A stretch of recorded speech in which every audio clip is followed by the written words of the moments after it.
enter his gates with thanksgiving in my heart.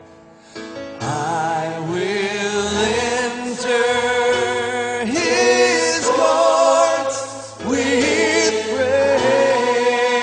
With praise. I will say this is the day that the Lord has made. මගේ ප්‍රේමවන්තීනි විවස්ථා පොත ඔන්න ආයේ දැනුයි කියවන්නේ. බයිබලේ ඔන්න ආයේ දැනුයි කියවන්නේ. මේක දිගටම කියවගෙන ආවනම් අම්මෝනියෙක්වත් මෝවියෙක්වත් මේ සභාවට ඇතුළු වෙලා ඉන්නේ නැහැ. ඒ කියන්නේ මේ සෙනගට දෙවියන් වහන්සේගේ වචනය ඉෂ්ට කරන්නට බැරි වෙලා තිබුණා. දෙවියන් වහන්සේගේ විවස්ථාව, දෙවියන් වහන්සේගේ ලියවිල්ල නැවත වතාවක් ප්‍රසිද්ධියේ කියවනවා අපිට ඇසෙනවා. ආමෙන්. දෙවියන් වහන්සේට මේ මෝවබ්බුරු සහ අම්මෝනි වරුන් එක්ක ගනුදෙනුවක් තිබුණා. මොකද ද්විතීය කතා පොතේ 23 වෙනි පරිච්ඡේදයේ 3 සිට 5 දක්වා පද කියවන විට ඒවා දැන් බලන්න එපා. ඔබ ගෙදර ගිහිල්ලා කියවන්න.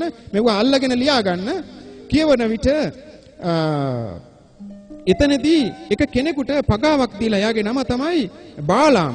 බාලාම් කුලියට අරගෙන ඊශ්‍රායෙල් සෙනගට සාප කරන්නට ඉස්සරහට යවුවා. මේ හේතුව නිසා දෙවියන් වහන්සේ කියලා තිබුණා උන්වහන්සේගේ සභාවට මේ ආකාරයේ අය එන්නේ නැහැ කියලා. මේක විවස්ථාවේ ලියලා තිබුණට මේක ඔවුන්ට කියුවේ නැහැ. කියුවේ නැති හින්දා මොකද වුනේ? මේක ආරක්ෂා කරන්න බැරි වුණා. කියවන්නේ නැත්නම් මොකද? මොවුන් දෙවියන් වහන්සේගේ දවසවත් මොනවත් පැවැත්වුවේ නැතුව සිටිය නිසා, නැවත පරණ තත්ත්වයට වැටිලා හිටිය නිසා. හලෙලූයා.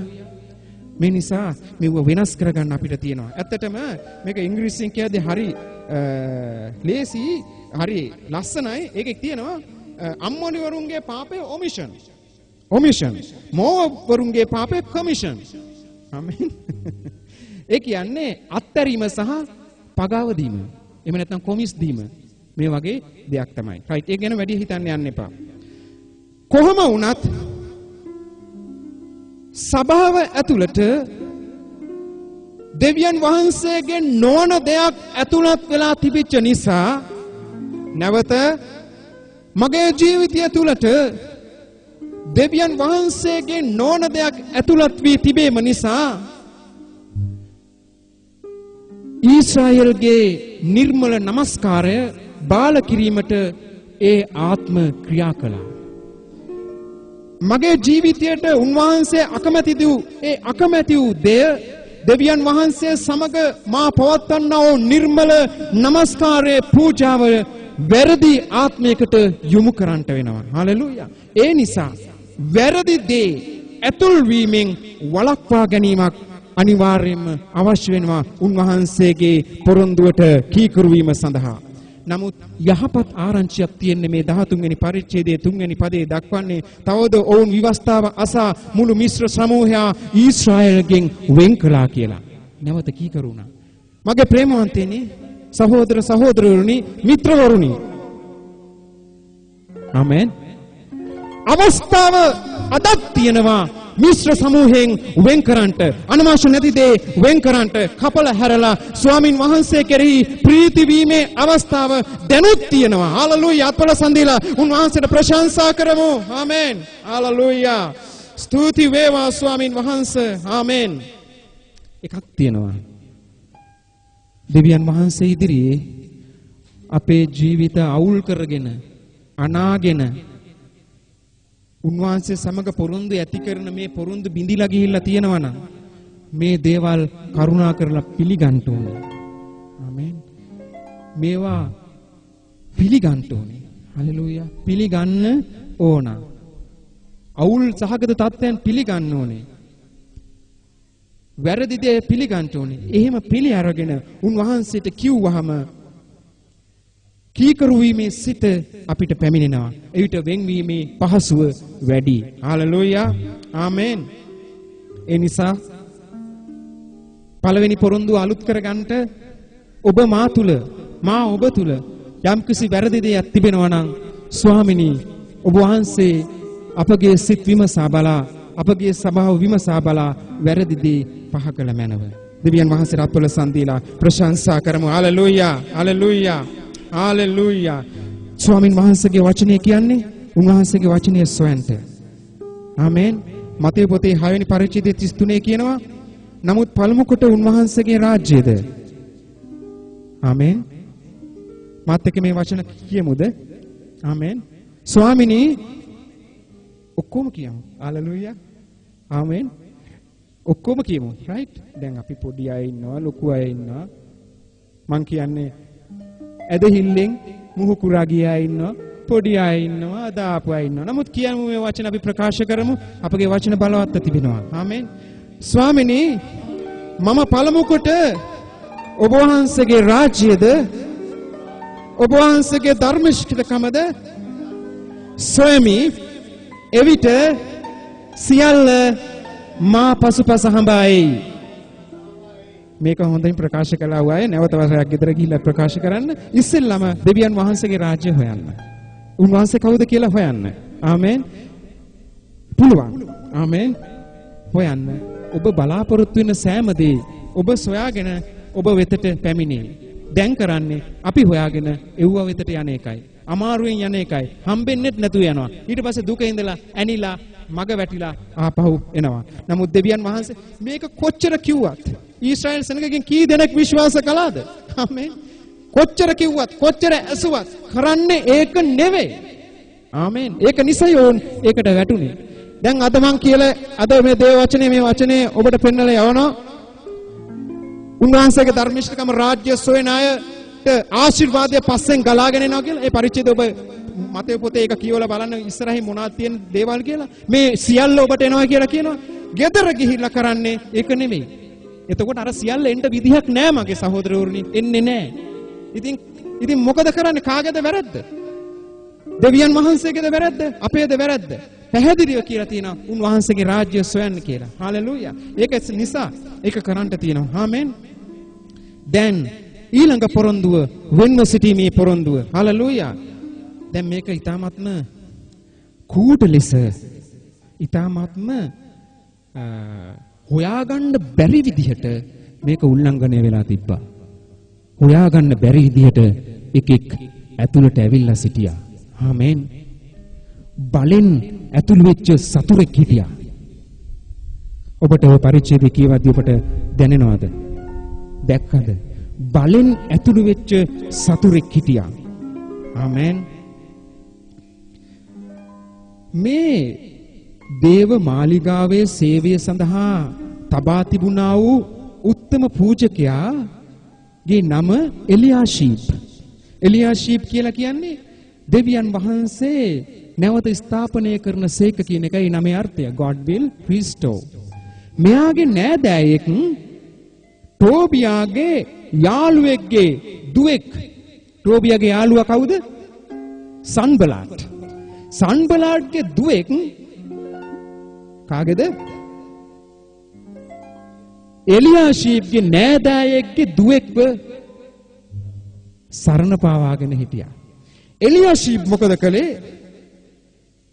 ඊට කලින් ටෝබියා සහ සන්බලාට් කියන නන්දක ඔබට මතකද?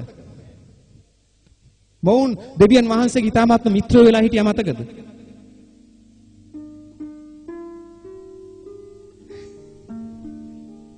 හොරින් කියන්න එපා නැත්තම් නෑ කියන උණන් ඕක කියන්නේ. ඈ? නෑ. මොකද වෙලා හිටියේ? සතුරු වෙලා සිටියේ. මෙහෙමියාගේ පොත පටන් ගැනීම ඉඳලා අවසානයේ දක්වා මොවුන් මොකද කළේ? ඇණයක් වුණා. මේ වැඩේ කරගන්න දෙන්නෙම නෑ. කරදර කරනවා. සතුරු වෙලා හිටියා. දෙවියන් වහන්සේ අප්‍රිය කරලා ඔවුන් එලවලා දාන්න කියලා තිබ්බේ. පවුරෙන් එළිය දාලා තිබ්බේ. මෙහෙමියා ඉන්නකොට නගරෙන් එළිය දාලා තිබ්බේ. අර නෑකම මොවුන් අන්න ජාතිකයෝ හොඳේ. අර නෑකම අන්න ජාතිකයේ පාවා ගැනීමේ නෑකම එලියාෂීප්ට ඉඩහැරීමක් සිදු කරන්න සිදු වුණා. දැන් බලන්න මගේ මිත්‍රවරුනි ටෝබියා ඉඳලා තියෙන්නේ කොහෙද? ඔය පරිච්ඡේද කියවද්දී දේව මාලිගාවේ ඇතුල් කාමරවල. ඇතුල් කාමරයක් සුද්ධ පවිත්‍ර කරලා ටොබියාට නවතින්න තැනක් හදලා දීලා තිබ්බා. කවුද දීලා තිබ්බේ?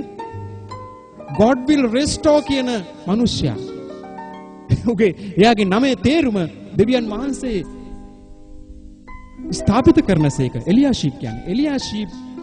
එලියාෂිප් කැමැත්තෙන් හරි අකමැත්තෙන් හරි මේක ඌට කරන්න සිදු වෙලා තිබ්බා. අර නෑකමක් තියෙන හින්දා. හැබැයි මේ කාමරවල තිබුණ දේවල් අයින් කරන්නට වුණා මෙයාට ඇතුළට එන්න. මේකට වතුර තව භාගයක් පුරවන්න පුළුවන්. භාගයක් හරි මේ ඉතුරු ටික.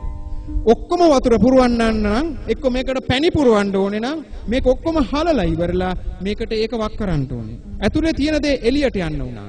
හොඳින් කියවලා බලන්න.